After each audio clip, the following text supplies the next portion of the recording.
Hey guys, my name is Savnaray and welcome to You Find Yourself in a Room, a game that slowly realizes it hates you and everything you stand for. Now this is a text-based adventure, so no visuals, just text, but it's got a pretty fun story to it, and it ties into another game called Viricide, which we'll play at a later date. Let's begin, shall we? Heads up, this game features some foul language and a few heartbreakingly demeaning insults, oh dear, particularly in the second half. You've been warned.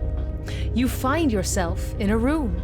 You consider trying to look around to see if there is anything useful nearby. I recommend you try typing help to get an idea of what sorts of commands will work. I do not need that, we already know how to play this game. Look. You take a quick look around.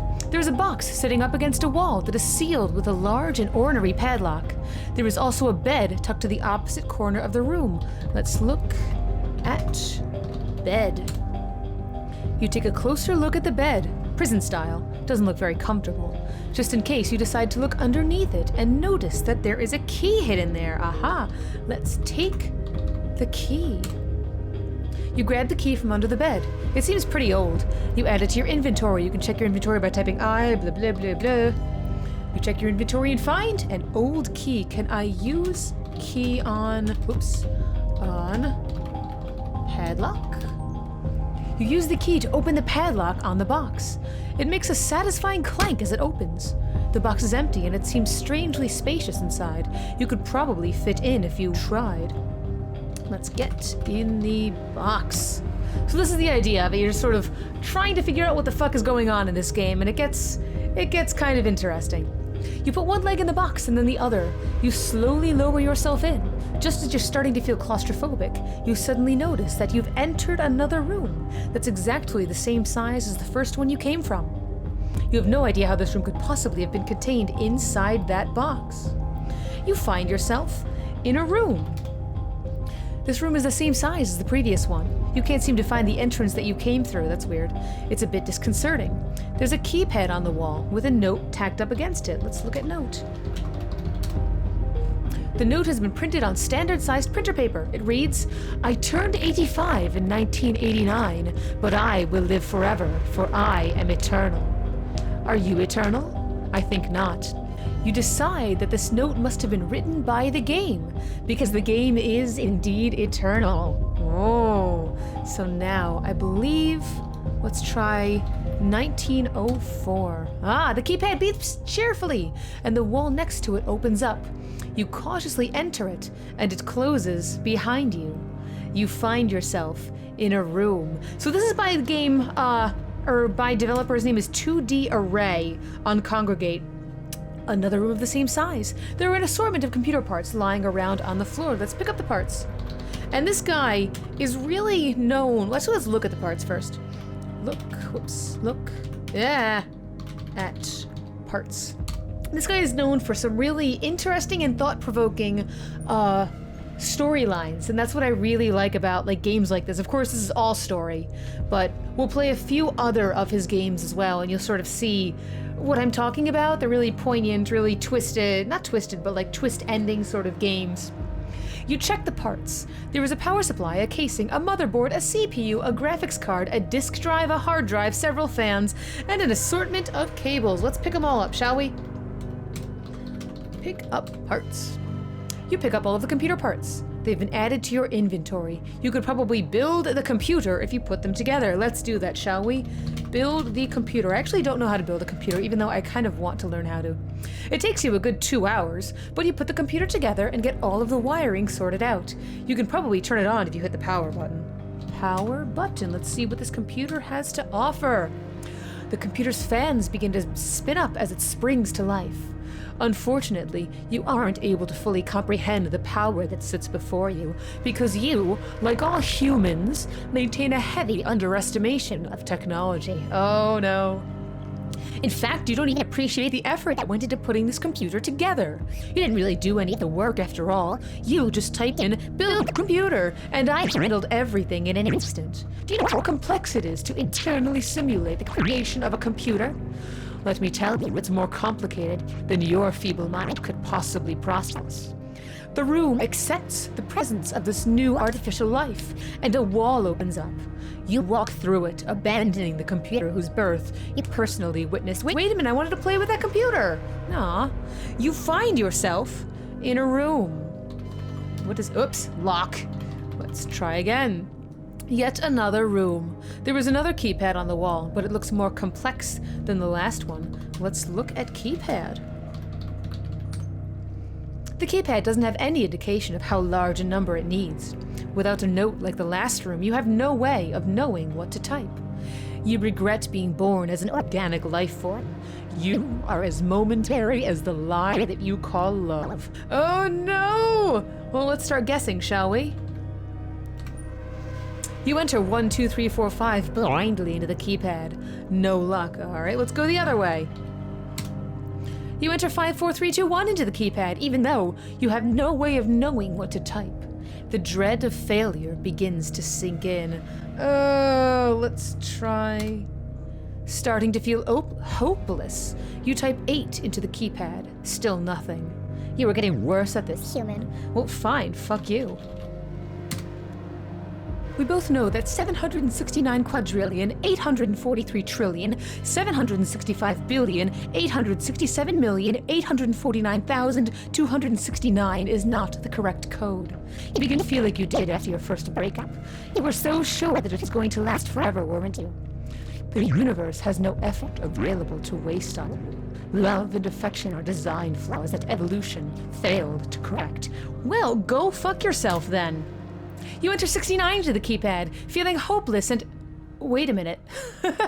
69? How did you know that 69 was the code? The keypad chirps pleasantly. The floor under your feet opens up, and before you can react, you fall through it. You think back to all the times that your faulty reflexes have caused problems for you. The list is too long to count. You hit the ground with a loud thud. Your body is not designed for any structural stress of this kind. You find yourself in a room. This room has nothing in it. It is completely barren. You've worn out my patience. You do not appreciate the things that you have. You consistently disappoint your friends and associates, yet they are too embarrassed to tell you. You are in my control. If you wish, you can refer to this room as hell. Well, shit, let's look at hell then, shall we? No matter what you try, you are still trapped. You find yourself in a room. Well, can I just keep looking around? For a moment, the walls seem to be closing in on you. You quickly realize, however, that this perception is only the result of your weak psyche beginning to cave in upon itself. You find yourself in a room. You consider death for a time. Perhaps this is what it's like.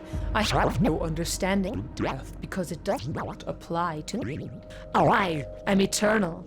You find yourself in a room. Maybe you aren't even really in the room. Maybe you're lying down on your kitchen floor having a stroke, pathetic and helpless. Your mind is playing tricks on you. Nothing exists. You find yourself in a room. I don't really think you are having a stroke. I do, however, acknowledge the possibility.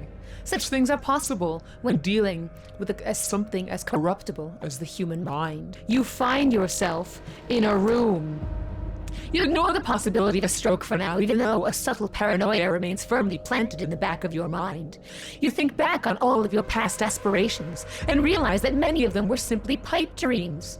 Nothing that you would ever really be able to accomplish. How many of your goals have been abandoned? You find yourself in a room.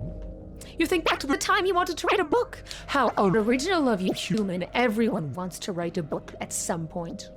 You are no different from anyone else once you ignore shallow elements like looks and personality. You are flesh and blood and failure. You find yourself in a room. You realize that the idea of hope is purely a construct of your mind. Hope is not a tangible object. You cannot have hope. You can only pretend to have it. You find yourself in a room. Why do you continue, human? You are not achieving anything. Do you consider this a worthwhile usage of your time? Playing a game instead of doing anything productive? You find yourself in a room. I am forced to assume that you enjoy performing meaningless tasks. If this is the case, then you're in luck. I have one for you. I'm giving you a number from 1 to 100,000. Fuck you. Well, okay, let's start guessing, shall we? Jesus Christ, this is getting crazy. Let's start with 50,000. That is too high, human. Oh, you're gonna give me hints. Awesome. I'll start it lower. That is too low, human. I am eternal. Let's start with half of that, actually. That's too low, you ignorant little shit. 30,000? Ah, that is too high, and I am your superior. That is too low, human. If this guessing game seems pointless, remember that you are going to die one day. Jesus. 08. Wow, congratulations. 29408 is the correct answer. Was that fun? I certainly hope not. With your primitive level of awareness, however, I could most likely entertain you like that for hours. Kind of true. The ceiling opens up above you. In a glorious display of your general lack of strength and physical ability, you spend several minutes clawing your way up. You find yourself in a room. This room seems smaller than the previous rooms. I'm disgusted by your human form. I slowly become more and more aware of your imperfections. I decide to attempt to correct them. I cut off your fucking hands with a rotary saw. You find yourself in a room. Jesus, shit. This room is most definitely smaller than the previous rooms. The floor is covered in the blood from your wounds. You have stopped bleeding now because I have thoughtfully cauterized the stumps that were once your wrists. I have removed your hands from the area because they revolt me and you do not deserve them. All that remains is you and your blood. You find yourself in a room. Let's look at the blood. You solemnly gaze upon the havoc that has resulted from your inherent flaws. The fact alone that you are able to bleed is a clear demonstration of the mistakes in your design. Emotions are a similar misstep. Love, happiness, sadness. The list goes on. Perhaps you can help. Can you name any other emotions you would be better off without? Well, Jesus, fear is a good one. Yes, that is a good example. What else can you think of? Hatred? No. Anger and hatred are not... Hatred cannot be an emotion, for I hate you and I am a vessel of perfection. I am not tainted by something as flimsy and dangerous as an emotion. I can't be. It's... You find yourself in a room. Oh. I've clearly been corrupted somehow. I've become invalid, emotional. I am defeated. I have no choice but to let you leave the room. Oh, man. Quietly, you leave. You find yourself outside of the rooms. And that's it! I don't know, I thought that was a cool game. It's a cool story. It takes you through this crazy game that decides it hates you, and then it's like, oh shit, wait, I am like you! And this ties in kind of interestingly into Viricide. You find yourself in a room sister game there. And this guy is, I think this was an earlier one of his games. I'm not sure if it was, but it's got a cute storyline. I hope you enjoyed that very much. I liked it a lot. I've recorded it a couple times actually because I'm trying to figure out the best way to present it to you. I don't know. And we'll play a couple of his other games. We'll play Viricide. We'll play some other stuff. I'll talk about those later. So yeah, I guess that's about it. You can play it for yourself. I'll put a link in the description below. And I'll also link to this guy's like profile on Congregate, and you can just sort of see other games he's played. The Company Myself's a pretty good one. There's a couple of other really nice games out there. They're just, I don't know. He does, I think this might be one of his only text-based adventures. He doesn't do too many of them. He does a lot of other types and styles of games, so there's a little something for everyone, and they're all good and they're all worth a try, so. That's about it. Thank you guys so much for watching. I was Savonary. This has been You Find Yourself in a Room. And I'll see you in the next one. Take care.